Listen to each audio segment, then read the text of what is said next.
নমস্কার, Ramakrishna TV YouTube চ্যানেলের পক্ষ থেকে সকল মা বাবা, দাদু দিদা, ঠাকুমা ঠাকুর দাদা, দাদা দিদি, ছোট ছোট ভাই বোনদের জানাই অনেক অনেক ভালোবাসা, প্রীতি ও আন্তরিক শুভেচ্ছা।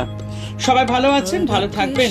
আমি আবারও চলে এসেছি শ্রী শ্রী রামকৃষ্ণ মিশনের শ্রীমদ্ ভগবদ গীতা সম্পর্কে আলোচনা করতে, যার সহজ সরল অনুবাদ ও ব্যাখ্যা করেছেন স্বামী লোকেশ্বরানন্দ মহারাজ এবং সংকলন ও সম্পাদনা করেছেন স্বামী চিদরূপানন্দ মহারাজ। আমরা আলোচনায় ছিলাম শ্রীমদ্ ভগবদ গীতার থেকে নবম অধ্যায় রাজযোগ, এবং যেহেতু মধ্যখানে দুর্গাপুজো ছিল, বাড়িতে খুব পুজোয় ব্যস্ত ছিলাম, তার জন্য 2টি সপ্তাহ গীতার পাঠ পড়া হয়নি। তার জন্য আমি সবার কাছে ক্ষমা চেয়ে নিচ্ছি। আজ একাদশী, তো আমি আবার শুরু করলাম। তো আজকে আমরা আলোচনা করব নবম অধ্যায় রাজযোগ থেকে পঞ্চম এবং ষষ্ঠ শ্লোক। এবং একটাই কথা বলবো, যারা যারা আমার শ্রীমদ্ ভগবদ গীতার পাঠের ভিডিওগুলি দেখা মিস করেছেন, অবশ্যই আপনারা আমার রামাকৃষ্ণ টিভি ইউটিউব চ্যানেলের প্লে লিস্টে যাবেন। শ্রীমদ্ ভগবদ গীতা নামে প্লে লিস্টটি আছে, সেখানে কি আপনারা আগের ভিডিও বা শ্লোকের ভিডিওগুলো দেখে নিতে পারবেন। তো চলুন আলোচনা শুরু করা যাক। পঞ্চম শ্লোক। না চা মৎস্থানি ভূতানি পশ্যমে যোগমৈশ্বরম ভূত ভিন্ন চ ভূতস্থ মামাত্মা ভূত ভাবন।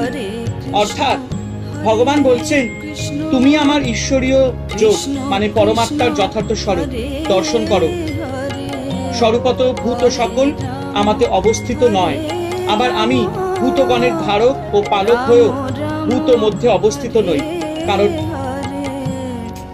স্বরূপত আমি নির্গুণ নির্বিশেষ, ঈশ্বর নির্বিকার এবং পূর্ণ পরম ব্রহ্ম। সসীম প্রাণী তাকে আশ্রয় করে থাকতে পারে, কিন্তু তারা তার স্বরূপের সর্বত্র ছড়িয়ে থাকতে পারে না। তিনি তাদের ভিতরে আছেন, আবার বাইরেও আছেন। তিনি আবার সবার আশ্রয়, কিন্তু তিনি কারোর আশ্রিত নন। তিনি সকলের উপাদান, কারণ তার সত্তাতেও সবকিছু সত্তাবান, কিন্তু তার মানে এই নয় তিনি খণ্ডিত। তিনি সর্বদা পূর্ণ ও অখণ্ড। কেউ তাকে সৃষ্টি করেনি, তিনি স্বয়ংভূ।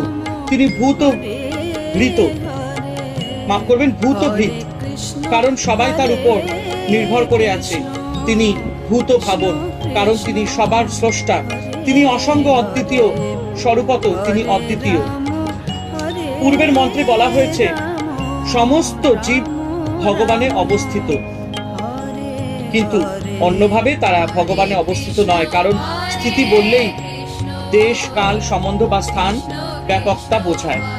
কিন্তু ভগবান দেশ কাল সম্বন্ধের অতীত, সুতরাং অবক্ত চিত্তস্বরূপ ভগবানে দেশ কাল অবিচ্ছন্ন জড় প্রপঞ্চ স্থিত আছে, এ কথা বলা যেতে পারে না। ভগবান তার যোগ শক্তি অর্থাৎ মায়া শক্তি দ্বারা এই জীব জগৎকে সৃষ্টি করে সবকিছুর মধ্যে প্রাণ সঞ্চার করেও নিত্যমুক্ত। তিনি সকল জীবের পালন ও পোষণ করেন, কিন্তু তবুও তিনি তাদের কারো মধ্যে বাধা পড়েনি। ঈশ্বরই একমাত্র সত্তা, যিনি এই বিশ্বে সকল জীবের পোষণ ও পালন করেন। বাস্তবিক সবই ঈশ্বর সত্তা। তাই ভগবান অর্জুনকে বলেছেন, তুমি স্থূল দৃষ্টি পরিহার করে সূক্ষ্ম দৃষ্টিতে আমার যোগৈশ্বর্য দেখতে চেষ্টা করো। আমি বস্তুত কিছুরই আধার নই ও কোনো বস্তুতেই আমি অধিষ্ঠান করি না।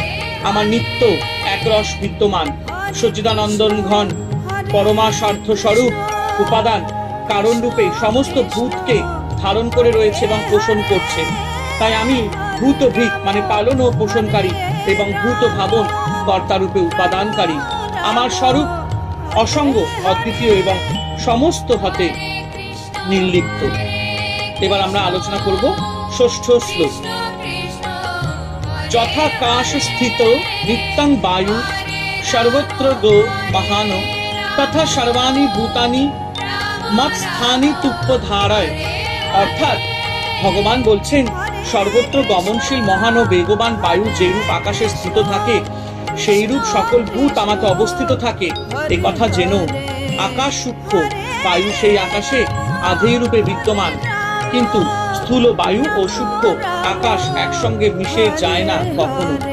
তেমনই অতি সূক্ষ্ম পরমাত্মা ও স্থূল জগৎ প্রপঞ্চ ভূত কখনো এক হয় না। ভূত সমষ্টি পরমাত্মাতে অবস্থিত বা অবস্থিতি করছে, কিন্তু পরমাত্মা সর্বদা নির্লিপ্ত ও স্বতন্ত্র। পৃথিবীর উপর কয়েক শত মাইল পর্যন্ত বায়ুর অস্তিত্ব, মুক্ত মহাকাশে বায়ুর অস্তিত্ব নেই। তাই বায়ু স্থূল ও নিতান্তই এক পার্থিব প্রপঞ্চ। পৃথিবীতেই বায়ুর অস্তিত্ব। আকাশ সূক্ষ্ম সর্বব্যাপী, সবকিছু ধারণ করে আছে। মহান বায়ু সদা সর্বত্র বিচরণশীল।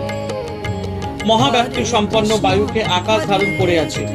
ভগবান ঠিক সেই আকাশের মতো, যেমন বায়ু সর্বত্রগামী, প্রকৃতিতে বিশাল হয়েও তা আকাশে অবস্থান করে, তেমনি সকল জীব ভগবানই অবস্থিত বলে জানবে। এই সত্য যথাযথভাবে অনুধাবন করতে চেষ্টা করো। হরে কৃষ্ণ কৃষ্ণ কৃষ্ণ হরে হরে, হরে রাম রাম রাম হরে হরে। জয় শিব শম্ভু, জয় দেবী দুর্গা দুর্গতি নাশিনী, জয় মা কালী।